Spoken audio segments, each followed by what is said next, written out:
wabarakatuh. Ada sikit lagi parts for your assignment I haven't explained. Okay, as you know, your written report is about the inflation and unemployment of a country. So I bet you already choose your country. So please start working on your assignment now, because for written report, the presentation is also very high, right? So you need to score for it. The thing is, after you have explained the rate of inflation and unemployment of the country and the effect of inflation and unemployment of your chosen country, you must also explain the policy taken by the government of that country to solve the problems of inflation and unemployment in that current country. Okay, so here I'll teach you a bit about the measure or the policy to control both of the problem, inflation and unemployment. So I'll start with measure to control unemployment first. Okay, so government will use expansionary fiscal policy. Okay, keywords dia kat sini, expansionary. There are dua policy that can be used from the government, fiscal policy, and another one is monetary policy, and both are expansionary policy. Kenapa kita panggil expansionary? Look at what it means by unemployment. So, ingat lagi business cycle. Unemployment occur when we reach through in that economic down dekat bawah ni. So here, the problem occurs when the people has no money. So bila people has no money, there will be no demands of goods and services. So no production of goods and services. That's why producer does not produce goods and services. When the producer is not producing goods and services, no need of hiring labor. That's why unemployment rate is very high. So to solve this problem, because the economy is down, the government needs to increase the economy, going to the phase of recovery, pulihkan balik ekonomi, kembangkan ekonomi. So sebab itu kita panggil dia sebagai expansionary policy. That's why the government will use expansionary fiscal policy and monetary policy. Ada dua. Okay, fiscal policy and monetary policy, and also another one is direct control, another policy that can be used to solve the problems of unemployment. Okay, for the chosen country yang awak pilih tu tak semestinya sama, tak semestinya ada macam yang saya explain in this video. So you need to find the policy that your government has already used to solve the problem in the country. So the purpose of expansionary policy and expansionary fiscal policy and expansionary monetary policy is to trigger spending. Dia berlaku sebab people don't have money kan, kat bawah ni people has no money, so they don't spend. When they don't spend, there will be no demand, so there will be no need of hiring labor to produce good. So that's why they kata they need to trigger spending, which will increase aggregate demand, that will increase production, and later on when ada permintaan of goods and services, adalah penghasilan barangan, when the producer wants to produce goods and services, they will need the usage of labor. That's why more job will be available. So ingat unemployment, here we are talking about labor. It's not about the unemployment of this is about the unemployment rate. It's not about the unemployment of resources yang others tu. Okay, alright. So first of all, kita tengok dari segi yang ni dulu, direct control. Okay, so this is the direct control that the government can use to solve unemployment. Maksud direct control ni, government identify which type of unemployment that occurs in the country and directly address the problem. Okay, so first of all, government can do is providing skill training and technical training to overcome technological unemployment. Ingat lagi tak masuk technological unemployment? I already explained it to you. Technological unemployment means the use of technology in production. For example, the use of computer, robot and machinery. So because of the use of technology, those who does not know how to use the technology will be retrenched, akan dipecat. For example, bila the company tukar daripada mesin type kepada penggunaan komputer, so labor yang tak tahu menggunakan komputer tu akan dipecat. So this is technological unemployment. Ataupun yang macam example saya tu, bila company tu tukar penghasilan barangan daripada handphone yang keypad kepada handphone yang touchscreen. So teknologi yang digunakan berbeza. So bila labor they don't know how to use the technology, they will be retrenched. Dia akan dipecat. So macam mana kerajaan nak address this? Because these people are unemployed because they are lack of skill. So macam mana kerajaan buat? The government will provide skills and training, technical training. Ini yang institut kemahiran semua-semua tu yang kerajaan buat tu. So you nampak ada banyak kan? So tengoklah country yang you choose tu ada tak dia provide. Kalau ada technological unemployment in the country lah. Okay. And next is open new land. If for example there are no job vacancy at all dah, very full lah. For example kita ambil example Dungul lah kan, dah cukup dah, semua dah penuh dah, peluang pekerjaan dah full, semua dah ada orang dah. Jadinya kita tak boleh nak wujudkan peluang pekerjaan baru dah, full capacity. So kita masih ada dalam around 200 fresh graduate yang sedang mencari pekerjaan. Takkan kita nak bagi dia menganggur kan? So macam mana kita nak bantu dia orang ni? So bila kerajaan nampak this is a problem, bukan kat daerah Dungu je, daerah Kemaman pun ada, fresh graduate will always be there. So to address this issue, kerajaan boleh buat develop a new place, open up new land, kawasan yang belum membangun. For example macam Durian Mentangau tu, dia tak fully develop macam Bandar Dungun kan. So the government can develop that place. For example buka hospital kat situ. So bila ada hospital baru, dia akan wujudkan peluang pekerjaan untuk nurse, untuk doktor, untuk jaga, untuk cleaner, banyak peluang pekerjaan. So bila ada hospital, of course akan ada sekolah, and then kita akan ada cikgu, kita akan ada anything, any works yang associate with schools lah. And then lepas ada sekolah, of course akan ada balai polis. So bila kita open up new land ni, kita develop a new place for living, so automatically dia akan orang kata wujudkan peluang pekerjaan yang baru for the people. Okay, next is the government can trigger production to create more job opportunity. So for example kita tengok kan, Malaysia ni iklim khatulistiwa. So our land is very suitable for agriculture production.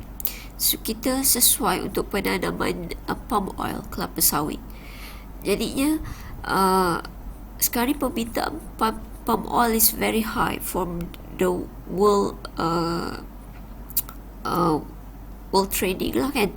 Jadinya maybe kerajaan boleh galakkan lebih banyak palm oil planning untuk wujudkan peluang pekerjaan kepada the people inside the country. So carilah apa-apa yang boleh mewujudkan job opportunity for the people. Kalau tak ada sangat cara, kerajaan boleh opt to another way, which is birth control.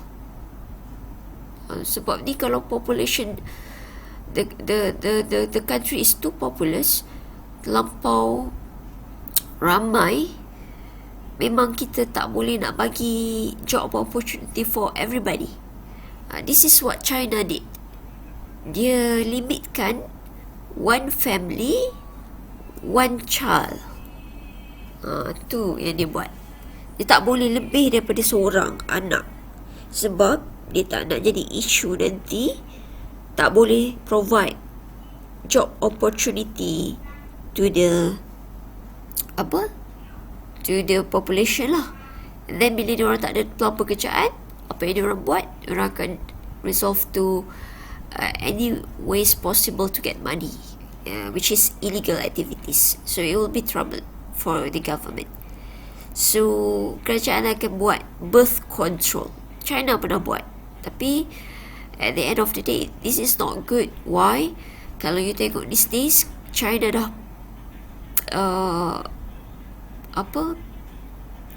nampak kesan negatif daripada tu, sebab rakyat dia sekarang dah reluctant to have children.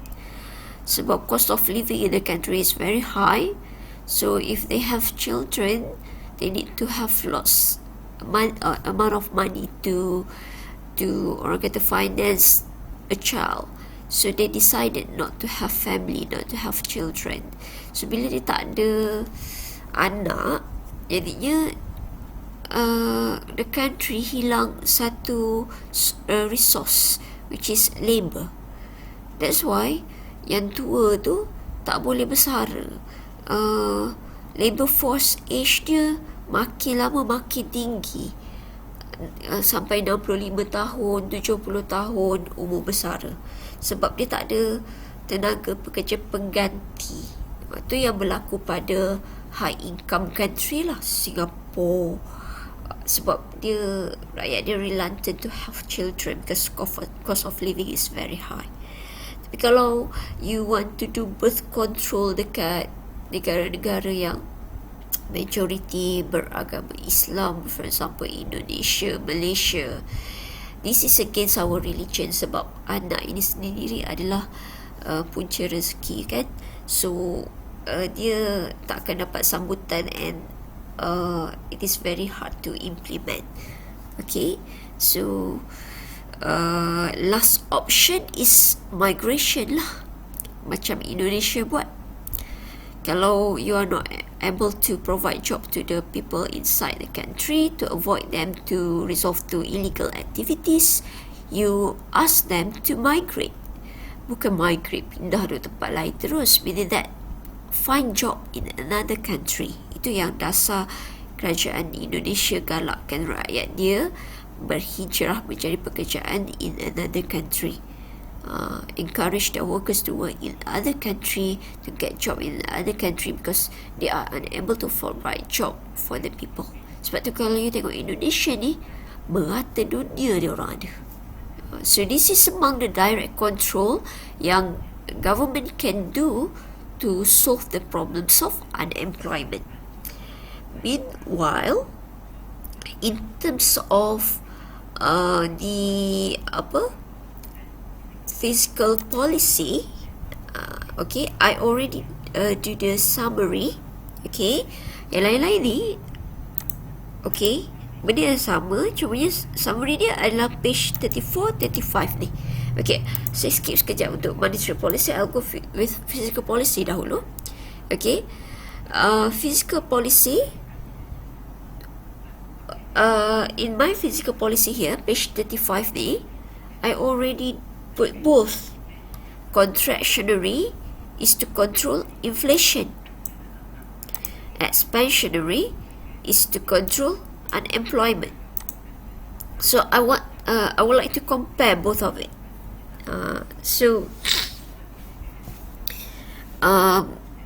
Sebab tu saya letak sekali for the exam purpose, jangan tulis semua So Tengoklah soalan nak apa. If they ask to explain the fiscal policy to solve the problems of unemployment, apa yang you kena jawab adalah sebelah sini sahaja. Okay? Alright. So, to solve the problems of unemployment, you will use expansionary fiscal policy. Because unemployment is down there, we would like to expand our economy going to the peak. Okay? To solve the problems of people has no money. So, how to solve it? First of all, there are two tools that the government can use. Okay? Fiscal policy ada dua tools sahaja, which is the government spending, duit yang kerajaan spend in the economy, and another one is the taxes. This is what the government take from the people. This is the government's revenue. This is the government spending. Okay, ada dua ni perbelanjaan kerajaan, government spending. Ini adalah pendapatan kerajaan. Okay, so what will the government do with the government spending? Because people don't have money when the problems of unemployment occur, so the government will increase the government spending.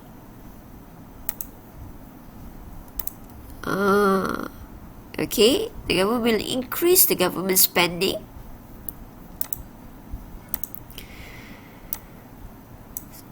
So that the people will have more money to spend. Contoh macam mana government buat? Government akan buat macam sekarang lah. Tapi coronavirus ni, bagi duit BPN. Kalau zaman Najib dulu, duit BRIM. Moratorium tu, walaupun it's basically our money, tapi because the exemption yang government bagi to us, you don't need to pay your housing loan, personal loan, vehicle loans. So, you have extra money. So, with that extra money, you have more. Okay? We will have more money to spend. So, aggregate demand. So, please write this in full in your exam. Jangan tulis short form macam tu. People will have more money. Aggregate demand will start to rise. So, bila ada permintaan terhadap barangan, production level will start to increase. And bila ada je production of goods and services, of course, we will need to hire labor, right? Unemployment will start to decrease. Very simple way to solve the problem. But the government will start to increase the government spending. They will give money to the people so that people has more money. With that money, people will spend. Aggregate demand increases. The seller, the producer will start to produce goods. To produce goods, they need to have labor. When labor is being hired, unemployment will decrease. So this is the way we solve the problems of unemployment using fiscal policy, expansionary, using government spending. Second one, using the next tool, which is tax. How will the government do that? The government will decrease the tax rate.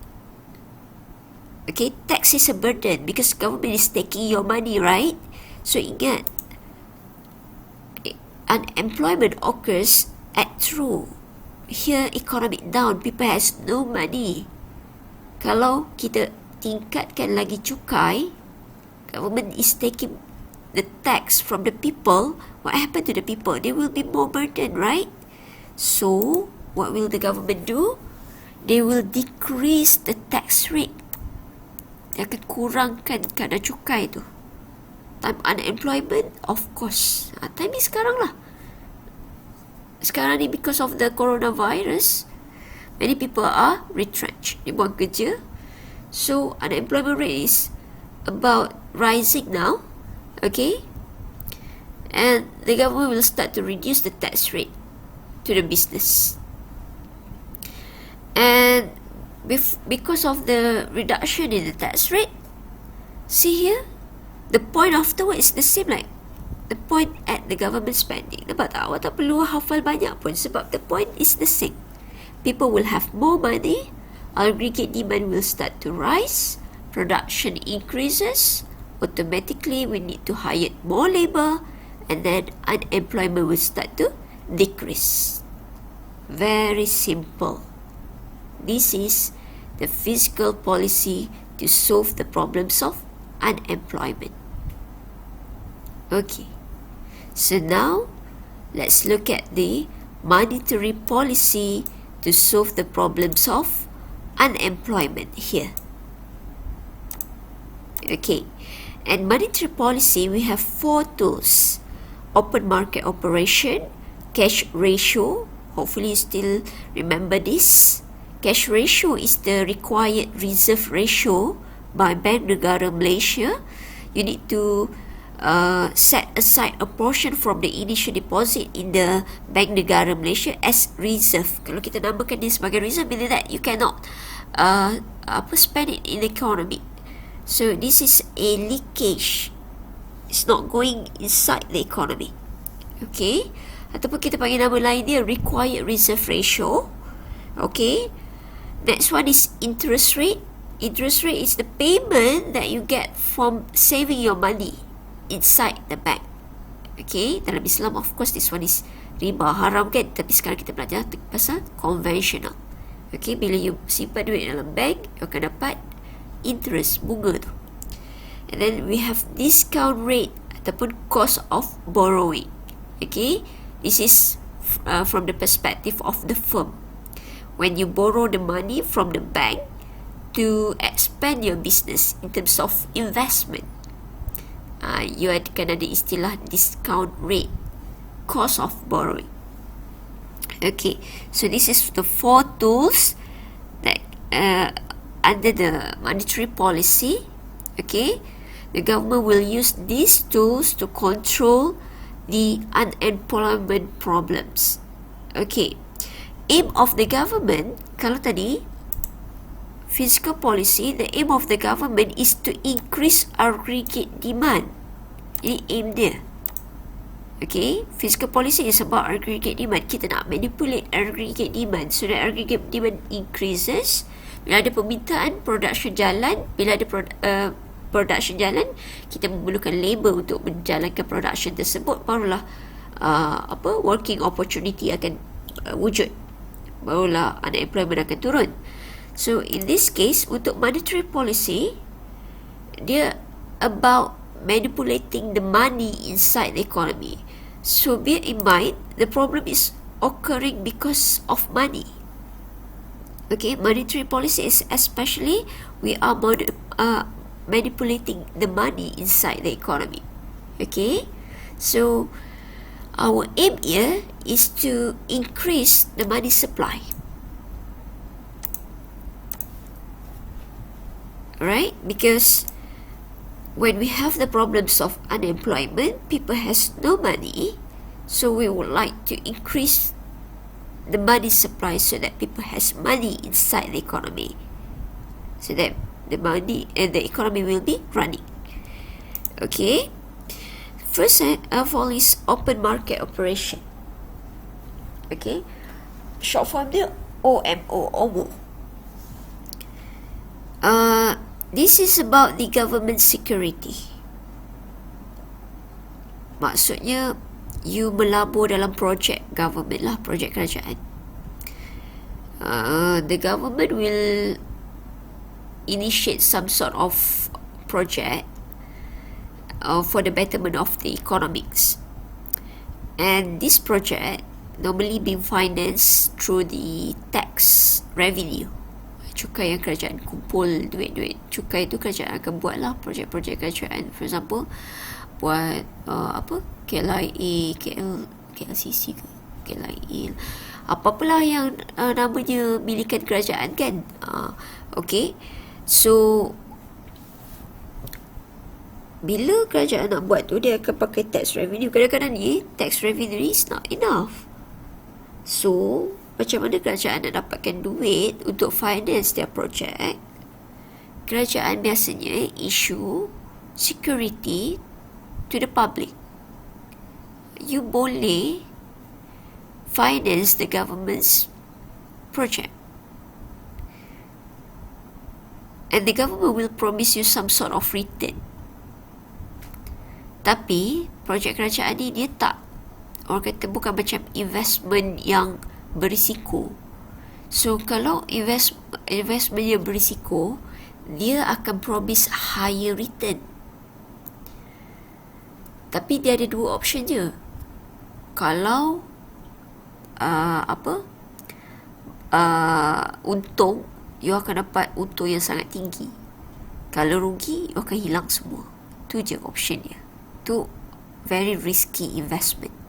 Tapi for governments punya investment ni, dia very, orang kata, low risk. Sebab government kena jaga reputasi dia. Dia tak boleh do something yang risky, because once projek kerajaan ada masalah, people won't trust the government. Okay, so projek government ni jangan risau lah, memang tak akan ada yang rugi lah. Dia less risk, low risk. So the government akan issue security to the public in order to, orang kata, to obtain funding for their project with promise of some sort of return. So siapa-siapa yang ada duit lebih, dia boleh melabur dalam projek kerajaan dan boleh dapatkan pulangan, tapi tak tinggi lah. Kalau you nak dapatkan you nak melabur, projek kerajaan is the best lah. Okay, sebab confirm you akan dapat pulangan yang you tak akan rugi, tapi tak tinggi. Okay, and here we will assume that the people, okay, already bought the security from the government. Maksudnya dah berlabur dalam projek kerajaan. So macam mana kerajaan nak bagi balik duit pada Malaysian? Government will buy back the security. The security ni macam satu piece of paper representing perjanjian antara you and the government. You give your money to the government, and the government promise you some sort of return. Sebab you melabur dalam projek kerajaan, kan? So sekarang ni, bila timing unemployment berlaku, kita assume the Malaysian people ni ada some portion already has security with the government. Maksudnya dia dah beli dia dah buat investment with the government. So here macam mana kerajaan nak bagi balik duit pada Malaysian citizen? Sebab the issue here, unemployment occurs because people don't have money. Government will buy back the security. So macam mana kerajaan buat? Kerajaan akan offer untuk membeli security balik daripada rakyat Malaysia dengan promise untuk bagi pulangan yang lebih tinggi daripada sebelumnya. For example, before this, if you buy security from the government promise untuk bagi pulangan dalam 2%, macam tu. So sekarang ni bila dia nak galakkan you untuk menjual balik security yang you bought from the government tu, kerajaan maybe promise to buy from you 5%, for example. So when the government offer tinggi macam tu, people will be attracted to sell lah, kan? Okay, so government will buy security from the people. Bila government buy security, the Malaysian will hand over the security, the piece of paper representing money, and the government will give back the money to the people. So now the money will be passed back to the people, and people will have more money to spend. Kan? Sebab kita objektif untuk expansionary monetary policy ni adalah to give back the money to the people, right? To make sure people has money. So money supply will start to increase. Don't forget to mention about money supply, because the aim of expansionary monetary policy is to manipulate money supply to increase the money supply. Money supply will start to increase. So make sure you write this in full. Jangan tulis MS saja. aggregate demand will start to increase. Still, you need to mention about aggregate demand, because if aggregate demand does not increase, production level won't change, because permintaan kena naik dahulu. Okay, permintaan terhadap barangan kena ada dahulu, barulah producer hasilkan barang. Kalau tak ada permintaan barangan, producer tak akan hasilkan barang. Bila tak ada penghasilan barangan, tak adalah wujudnya peluang pekerjaan. Nampak tak? Okay, money supply increases, aggregate demand increases, production increase. When production increase, we need to use labor. Automatically, unemployment will start to decrease. Okay. Next is cash ratio. Cash ratio is the amount of reserve to be kept in Bank Negara Malaysia. So in terms of scarce of money, we don't have money, the people don't have money. So what will the government do? The government will instruct the BNM to decrease the cash ratio. Kena kurangkan cash ratio. Tak boleh naik tinggi-tinggi cash ratio. So for example, cash ratio asal dia 10%. Kalau every deposit 1,000, 10% maksudnya 100 kena hantar sebagai reserve. So sekali, apa yang kerajaan arahkan Bank Negara Malaysia, dia kena kurangkan cash ratio. Jadi dia sekarang cash ratio cuma 2%. 2%? 2 bagi 100, 0.02. So 0.02 from 1,000, jadinya instead of 100 jadi reserve, sekarang ni RM20 je jadi reserve. So 1,000 minus RM20, 980 boleh di loan out. Kalau masa 100 reserve itu, cuma 900 je boleh di loan out. Nampak tak? Peningkatan jumlah wang yang boleh di loan out. Sebab sekarang ni kita nak bagi people has more ability to borrow the money. Kita nak increasekan money supply inside the economy. And bear in mind, cash ratio has relation with credit creation. So you must mention about credit creation. So we'll decrease cash ratio, automatically credit creation will start to rise. Increase credit creation, money supply increase, aggregate demand increase. Nampak tak? Yang bawah belakang ni sama je macam yang atas, cuma point dia kat sini je. Okay. Next, in terms of interest rate. In terms of interest rate, what will the government do? The government will ask the BNM to give instruction to all bank, sebab BNM is the mother of all bank kan, to lower the interest rate. So maksudnya sekarang ni, kalau you save money in the bank, pulangan yang you dapat adalah rendah. Bila macam tu, people won't be attracted to save money. Sebab kalau you simpan duit dalam bank, you cuma akan dapat 1% for example. Very low. So, kalau golongan-golongan yang nak dapatkan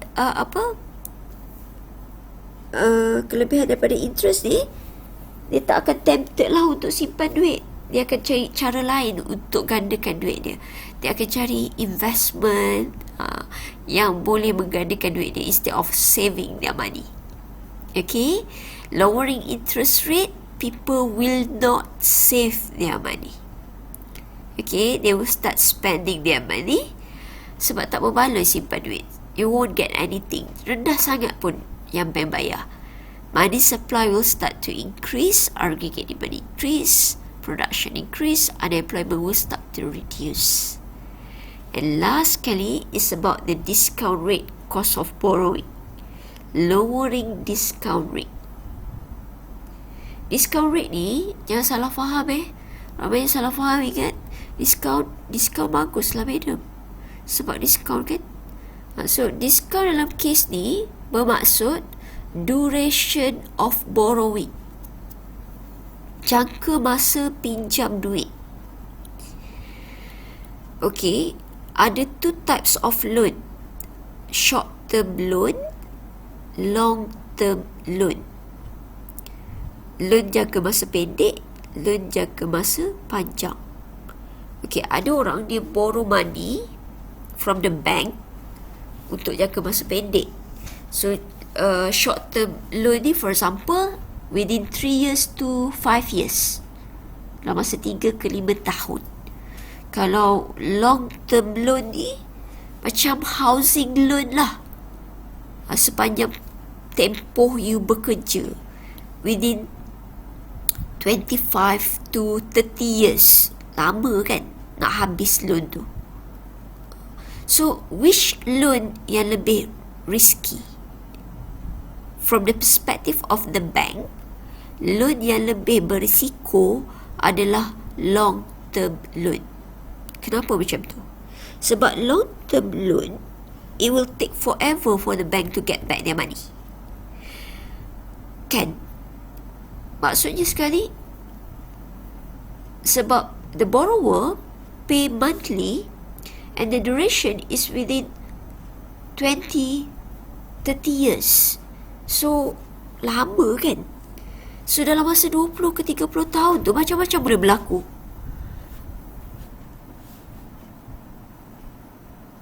Ali boleh jadi Aminah, tukar jantina. Lepas tu bank tak jumpa cari. Lepas tu Ali boleh meninggal. Lepas tu bank tak dapat balik duit dia. Ali boleh berhijrah. Lepas tu bank tak jumpa cari. Nampak tak? It's very risky for the bank. Tapi kalau long term loan ni, kadang-kadang macam celik. Kalau short term loan macam celik, bank will get back their money, right? So biasanya kalau short term loan ni, kerajaan pula, bank akan charge, sebab bank kan profit oriented. Dia tak akanlah bagi loan 100,000 bayar pun 100,000. Dia akan charge interest. Itu yang kita panggil cost of borrowing. Okay, sebab dia profit oriented kan. Kalau short term loan ni,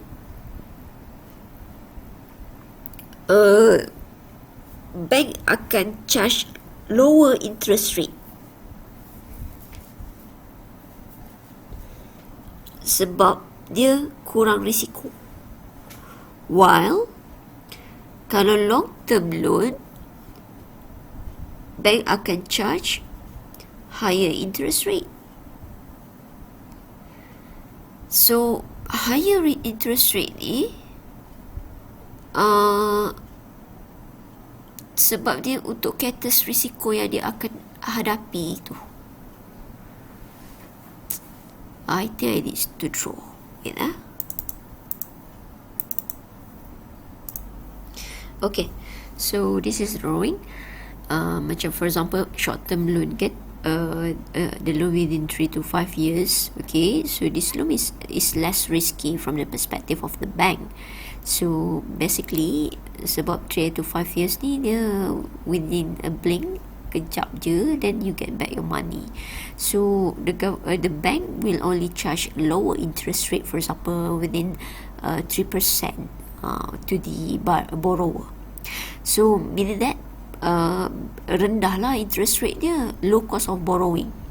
So ini yang kita namakan sebagai low discount rate. Low discount rate ni sebab apa?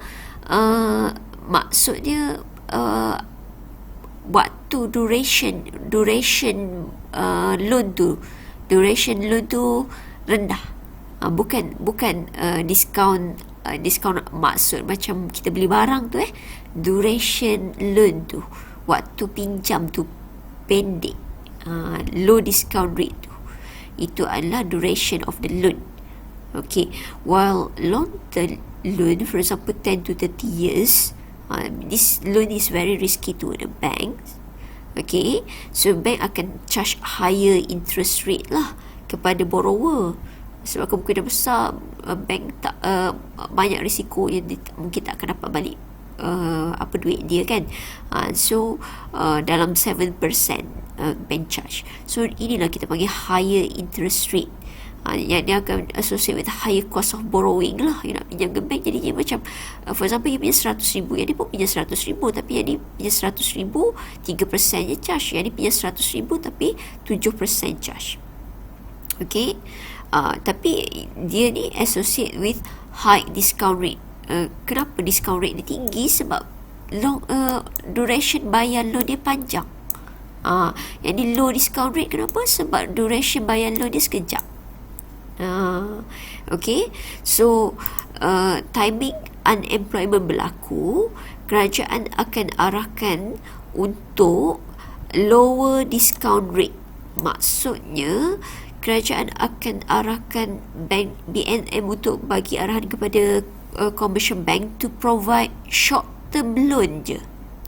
Banyakkan short term loan instead of long term loan.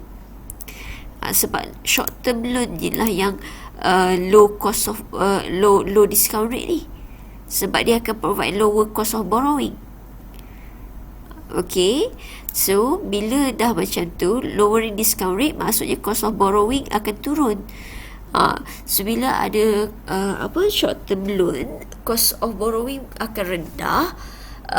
Dia akan memudahkan orang pinjam duit from the bank, and then investment will start to rise. Like I told you, this is regarding the business to borrow money from the bank lah, to expand their business. This in terms of unemployment ni bukan berkenaan orang persendirian sahaja, berkenaan semua people inside the country, termasuklah the producer, the seller, the businessman also. Okay, so you must mention about investment here, because discount rate, cost of borrowing is about borrow money from the bank with the purpose of investing. Okay, investment will start to rise because of the cost of borrowing is low, people are borrowing the money. Money supply will increase, aggregate demand increase, production increase, unemployment will also decrease. Okay, credit. Kalau you are talking about cash ratio, you must mention about credit creation. If you are talking about interest rate, you must mention about saving money.